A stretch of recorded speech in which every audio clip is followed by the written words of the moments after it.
Hey, what's going on, my friends? It is me, Michael D. Mullins, here for DDP Radio at ddpradio.com. We are here with one of the handicapped heroes himself, Gregory Iron, who's also a DDP Yoga warrior. He's inside right now. But we got the man right here, Zach Gowen, brother. How are you? Doing well, man. Thanks for having me. Awesome, man. And you were actually going down to the Performance Center this week to work with Dallas. And Zach has been doing awesome with his DDP Yoga. And I know you have had a lot of physical things you've had to overcome in your life. Sure. And there's so many of these DDP Yoga warriors out here who are overcoming their own physical limitations. And to have someone like you to be able to show them the modifications and how you do things, because you have to pretty much do things differently your whole life. And DDP Yoga is no exception. Are you excited about going to the Performance Center? Dude, I'm beyond excited about going to the Performance Center. I can't wait to check it out. I can't wait to get a workout in. I can't wait to share a little bit of my story with DDP and the rest of the DDP Yoga followers. Man, it's going to be incredible. And like you said, my whole life has been about overcoming obstacles, right? My slogan since I was 8 years old when they had to amputate my leg was, I'll figure it out, right? No matter what it was, whether it was walking, running, playing sports on a prosthetic, doing DDP Yoga, becoming a one-legged professional wrestler, I always said to myself, you know what? I'll figure it out. If there's a will, there's a way. And the thing is, we all have obstacles we have to overcome, right? Some of mine happen to be a little more visceral, a little more to the eye, so to speak, than a lot of other people's obstacles. But the fact is, being a human being is hard.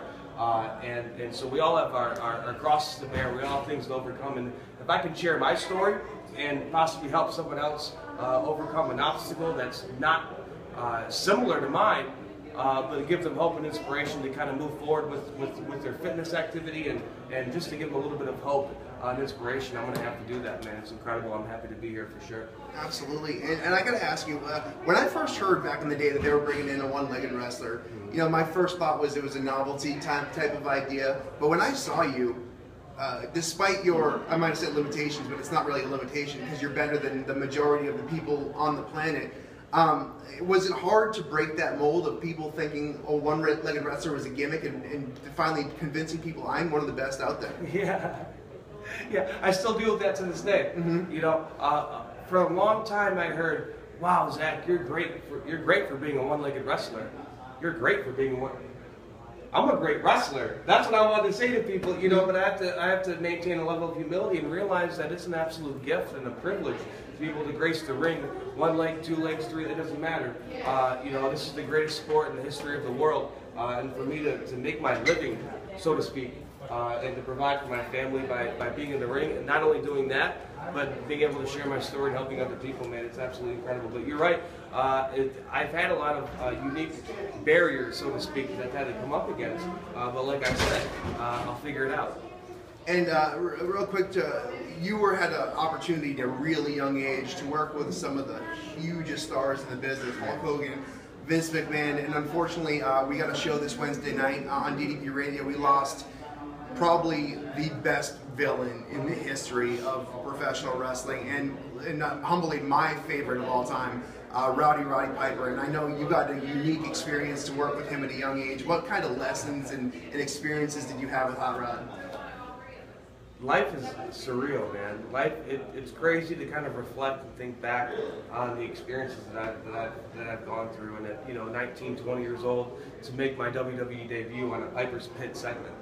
You know, where I'm a fan in the audience, and I get in the ring and he rips my prosthetic leg off. Right? That was my worldwide WWE debut, and the only way that segment was going to work.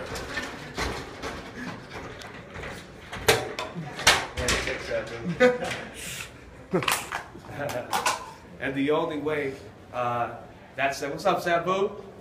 How are you, buddy? Good to see you, man. How are you, brother? Love you, man. It's my Jenny Melissa. Yeah, what's up, Melissa? How are you? Good to see you. Thank you. The legend himself. How are you? Nice to meet you. That's what happens when you come to that WWE Legends Convention, man. You get the GD and Sabu coming down here, just ambushing the interview. I love it. Why not? As I was saying, my life is surreal, right? Yeah. So you have Sabu coming by, giving me a hug, which, you know, Sabu personally is my favorite wrestler of all time, and he's my inspiration to become a professional wrestler. But to have Roddy Piper rip off my prosthetic leg in my worldwide WWE debut was so incredible. And he's the only person on this planet, because like you said, there's never been a one-legged professional wrestler before, right? There's never been, my story has never been told. There's never been any iteration of my story. I don't know if that's the right word or not, but there's never been, my story's never been told. And for that story to work and that segment to work, you needed Roddy Piper to be in that, to make that work.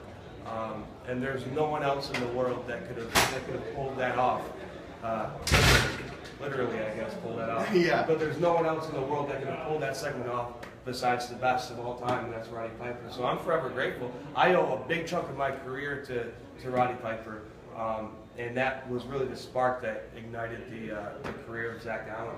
And to think on that magnitude of a star like Piper, not just in the wrestling world, but the movies. He made a lot of money doing movies. And, you know, if you think about it and actually stand back as a lifelong wrestling fan, to think that you're forever going to be linked to Rowdy Roddy Piper in that way. Well, that's the thing. I started off, and amazing things have happened in my career, and I got to work with not only wrestling icons, but cultural icons. Mm-hmm. Hulk Hogan, Roddy Piper, Vince McMahon, at 19 years old, 20 years old.